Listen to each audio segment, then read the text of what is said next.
এখানকার কর্তৃপক্ষ অত্যন্ত আন্তরিকতার সাথে, যোগ্যতার সাথে এবং দ্রুততার সাথে আমার চিকিৎসার ব্যবস্থা করেছে। আপনারা জানেন যে বিশ্ববিখ্যাত আমাদের কার্ডিওলজিস্ট মমিনুজ্জামান সাহেব, উনি এটা করেছেন, তার টিম সহ, ডাক্তার মনি সহ।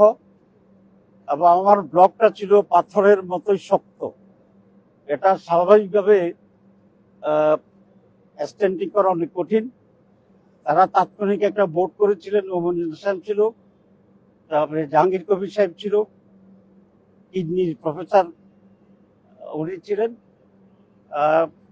তারা ডিভাইডেড হয়ে গিয়েছিলেন যে আমার এটাকে তারা ওপেন হার্ট করবে কিনা বা আমাকে সিঙ্গাপুর নেবে কিনা। কিন্তু আমরা বলেছি যে আমি এখানেই করবো ইনশাল্লাহ, এবং স্ট্যান্ডিং করবো। 4টা ব্লক ভালোভাবে স্ট্যান্ডিং হয়েছে, আমি এখন সুস্থ আছি আলহামদুলিল্লাহ। আমি আজকে অত্যন্ত বেদনার সাথে, উৎকণ্ঠার সাথে, আবেগের সাথে বাংলাদেশের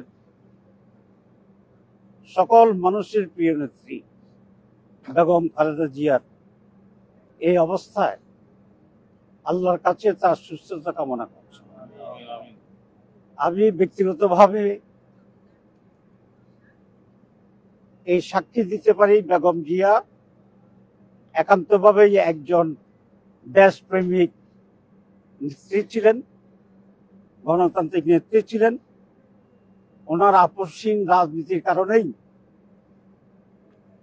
বিগত 15 বছর যেভাবে দেশটা ভারতীয় দখলে গিয়েছিল, তার অনেক আগে চলে যেতে পারত।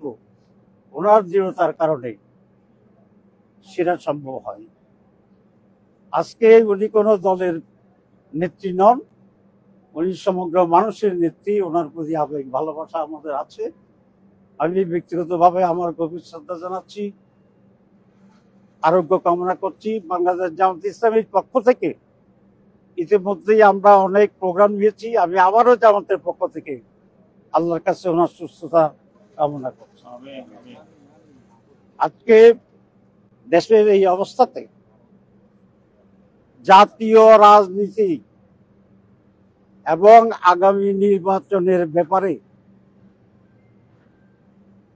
বৃহৎ দলগুলোর ভিতরে আরো অনেক বেশি বোঝাপড়া প্রয়োজন। আপনারা এটা কোট করবেন, আমি রিপিট করছি। বাংলাদেশের আজকের এই প্রেক্ষাপটে বাংলাদেশের আগামী রাজনীতি এবং আগামী নির্বাচনের জন্য বৃহৎ রাজনৈতিক দলগুলোর ভিতরে আরো অনেক বেশি সমঝোতা, বোঝাপড়া এবং নীতিগত ঐক্য প্রয়োজন। আমি দেশবাসী এবং রাজনৈতিক দল সকলের প্রতি আহ্বান জানাবো, আমরা আগামীতে আরো অনেক ধৈর্যের সাথে, প্রজ্ঞার সাথে দেশকে প্রাধান্য দিয়ে যেন আমাদের কর্তব্য নির্ধারণ করি। আল্লাহ আমাদের সবাইকে তৌফিক দান করুক। ধন্যবাদ। ডাক্তার বলেছে কিছুদিন আমাকে রেস্টে থাকতে হবে, মুভ করা যাবে না। ইনশাআল্লাহ রেস্টে থাকবো। এর মাঝে যতটুকু দেশ আপনাদের সাথে যোগাযোগ করা সম্ভব এবং সামাজিক বন্ধুত্বের সাথে সেই যোগাযোগ থাকবে। আপনাদের মাধ্যমে দেশবাসীর প্রতি আবার কৃতজ্ঞতা। আসসালামু আলাইকুম ওয়া রাহমাতুল্লাহ।